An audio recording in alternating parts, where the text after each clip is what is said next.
Now, believe it or not, this fighter right here, this Indian fighter, was touted as a next a star, a rising star, the first out of India. She had a lot of hype. In her UFC debut, she already had like 1 million followers on social media. And as many people have pointed out, hype like that usually doesn't last long in the UFC. Most of these fighters lose. Or let me say, they lose their invincible aura, their aura of invincibility, which is something that they want to stay intact. Make no mistake. They don't want to lose that. But what did she lose it to? She lost it to, I feel like Shauna Bannon is like a lower tier fighter. And she lost it in a irresponsible way. And I've always said this. If you knock your opponent down, make him get back up. Been saying this for years. Don't jump on top of him, which is what she did. Jumped on top of her rather than backing up and forcing her to stand back up. That's the last thing that she should do. Why don't fighters have this basic training is my thing. And, covering the sport lets you know how big of a demand there is in MMA as far as training. This should be an instinct for fight. I don't blame the fighters themselves. I blame the trainers for stuff like this. Because you could tell that you're not making them train to do this. You knock your opponent down, especially with a head kick. You back up and tell them to get back up. No questions asked. See, they have this warrior culture. No, you get down there and you beat on them and you pound them out. Women don't have that kind of power.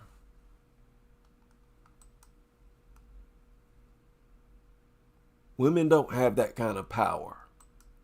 Okay? You get down there and you start pounding on your opponent, there's a good chance you're going to knock them back into consciousness. You're going to hit them a few times, and now your opponent is off Queer Street and is gathering their faculties. Because your shots, your punches ain't worth of nothing. You ain't about to pound nobody out. You ain't about to knock nobody into submission or into unconsciousness. But if you force them to stand back to their feet, there's a good chance you'll knock them down again.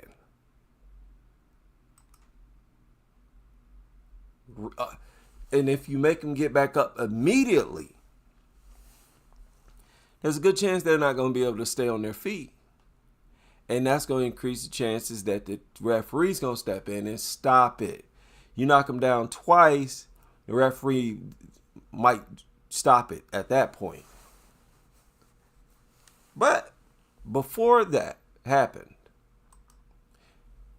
Shauna Bannon was controlling this girl with a hyper jab kick, a Manon karate kick, side kick, constant flickering kick to usually the midsection that she used as a jab to control not only control the Puja Tomar, Indian fighter's name is Puja Tomar, not only to control her, but to win the long distance striking.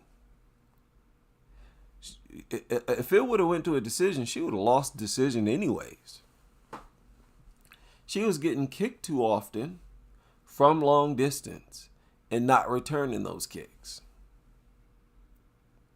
She was losing on so many levels. So, it don't surprise me. I don't get too excited when they talk about these next potential stars unless there's a legit reason to. And it's hard to get to that level. Even with Dakota DeChiva, it wouldn't surprise me if a fighter defeated her who has themselves never fought for a title. It wouldn't surprise me. Hey, MMA is a difficult sport. That's just what it is. It's difficult. So I guess it's all about what you make of your buzz while you have it. But this girl was being controlled with a constant flickering kick. I got a problem with that. Puja Tomar, why don't you have the skills to at least grab her kicks? Because here's my thing. I believe Carla Esparza would have taken Shauna Bannon down. An almost strictly wrestler. Okay? At the same division. A strawweight Esparza, I think, would have definitely gotten Shauna Bannon down multiple times. You throw that many kicks to Carla's midsection, that's the one thing you shouldn't do. That's what got Yan Xiaonan in trouble. And other fighters, she just grab your leg. Or she'll just, time a takedown, shoot in and take you down. Another thing or skill that Puja Tomar lacks. She can't shoot in for takedowns like that. She can't do that. So she was being controlled for long stretches with a kick. And Shauna Bannon always does that. If you can't stop it, she figure why, well, she might as well just keep doing it. If it's winning her the fight, it's giving her control over you. You kicking her and you're not hitting her in return, she might as well just keep kicking you. It makes sense. Now, Shauna Bannon lost to Bruna Brazil. Okay? And I'm just pointing this out because I know some people probably look at Shauna Bannon probably as a difficult fighter. But no, I just think Puja lacks so much skill she couldn't deal with nothing that Shauna Bannon was doing. She had no real response.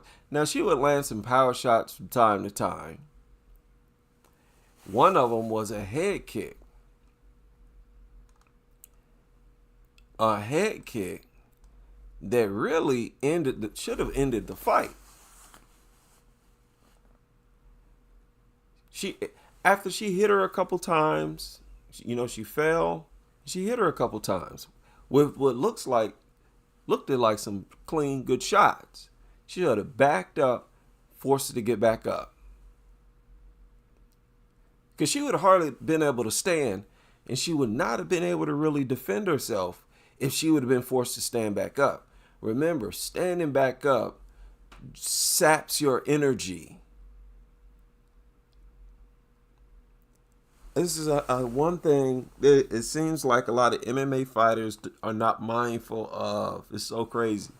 If they're already on Queer Street, the last thing that they should do is stand right back up and try to defend themselves. It's a huge mistake You just gave a win away, basically. You just gave a win away when you jumping down. And remember, she jumped down on the mat with her with Shauna Bannon and ended up getting armbarred.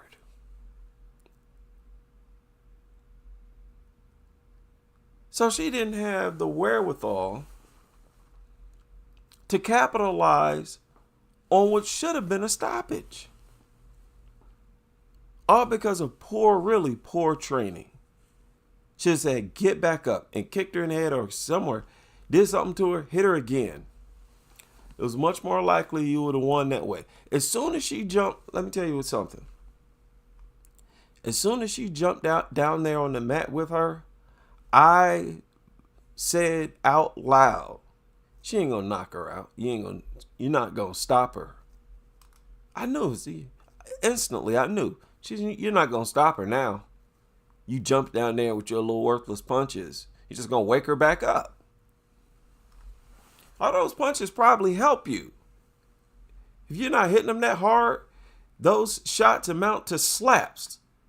And what you do when somebody's half conscious, you slap them and wake them up. Hey, wake up, pop, pop. So you getting down there punching them, you're more likely to do that. To give them the wherewithal enough to try to put you in an armbar or some type of submission. Throw their guard up, hike their guard up to try to do something, put you in a triangle or whatever. Now, another thing about this fight, Shauna Bannon kept complaining to the referee about low kicks. Now, I don't want to keep seeing this. Hopefully, this does not become a thing that she does, that Shauna Bannon does.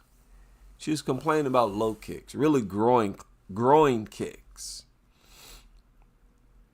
The referee stopped it, gave her some time to recover, gave Pooja Tomar a warning and all this kind of stuff. But Shauna Bannon, she puts herself at risk by always having her kick her leg in the air like that. If she misses a kick, she won't put her leg down back. She'll stay on one foot and chase you around with one foot. She'll hop around on one foot with the other leg in the air, basically flicking more kicks. Flicking kicks, trying to, get in range to kick you. So she's essentially got her groin hiked all up in the air. So you got a shorter opponent. If Pooja just throw a body kick and you decide to have your leg all or start kicking, it's just naturally going to get kicked. It's just area. I thought one of those groin kicks, that was kind of ridiculous. It didn't look like a irresponsibly throwing kick. You were just throwing the kick at the exact same time. And it was almost like from behind or something ridiculous. I'm like, what is this? And she kept complaining. It's like, girl, you keep throwing your groin in the air. It's bound to get kicked if a shorter fighter wants to throw something. Pooja Tomar could have threw a shot, a straight punch, and probably could have landed on her groin. So hopefully Shannon in the future continues to do that. Because there's, I think, a good chance she's going to continue to absorb shots in the groin. Now, the other fight.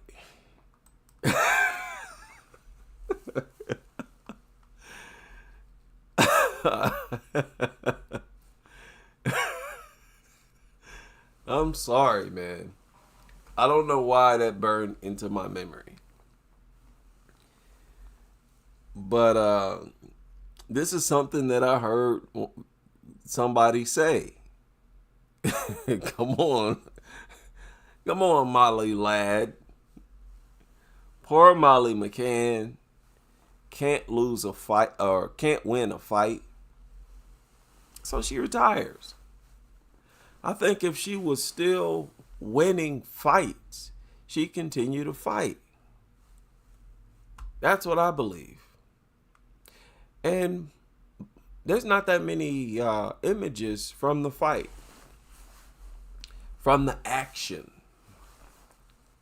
while the fight was on the feet. I felt like Molly was not really, she wasn't doing too much. You know, she wasn't doing all that much. She's an older fighter, right? I think a lot of these fighters are retiring. What we're seeing is these women are starting to realize this is a young chick's sport. This really ain't for women in their for most women in their late 30s. Some women can get away with it, fighting on in those later years. And maybe Molly McCann, maybe I'm wrong. Maybe Molly signs with GFL or PFL or one of these other organizations a little later. But Molly is only 34 years old. For a lot of fighters, they consider that young. Think about that. A lot of fighters consider 34 young. Angela Hill's what, 40?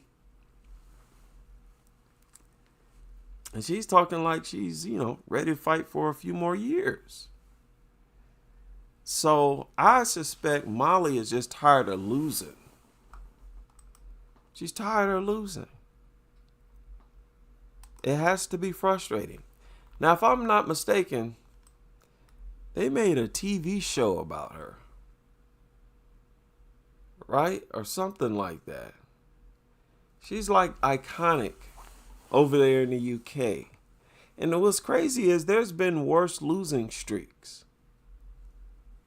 34 is kind of young. Molly has lost 4 out of her last 5 fights.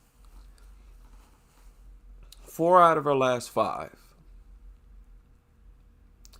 Okay, so yeah. Interesting retirement for Molly McCann. I've seen fighters fight through worse than this. And before that, she was on a 3-fight win streak. She's at the height, she's on top of the world. So maybe she has something else in store. Maybe she's not feeling it. Maybe her body feels old. Who knows? Could be injuries. Could be anything. But her opponent has 1 loss. I think that's worth mentioning. And her opponent is on a 10-fight win streak, and 7 of those wins are stoppages. That sounds like a fighter you should be worried about. And I'm pretty sure all the fighters are seeing that. Any girl with a record like that, you should be worried about. More stoppages, or they have an over 50% stoppage ratio. And just looking at the win streak, that's 7 out of 10. That's a 70% stoppage ratio, which is pretty high for the females. So out with the old, in with the new. Or out with the not doing so well, Molly McCann. Okay, with the in with the doing a lot better. MMA is a weird sport like that. You can expect fighters to call it a day relatively early in their career. And remember, Molly's only had 22 fights. That's not that many fights. It's really not. For a lot of fighters, that was like the early part of their career. So that's just the way MMA goes. Maybe Suarez retires next. I was sort of suspicious. I was thinking about that. Maybe we might hear her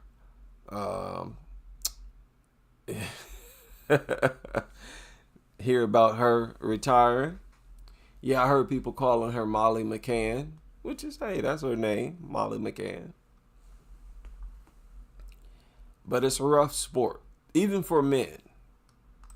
You have some freak of natures like Jose Aldo, these guys who seem like they can fight for Jessica Andrade, Angela Hill, who seem like they can have an endless number of fights and they're still okay to fight. I'm interested to see if they're going to have any uh, defects or slurred speech. What is it? CTE later in life. Will it be as prevalent as it is in boxing, at least for the men? All right, and that's all I got to say about last night's fight.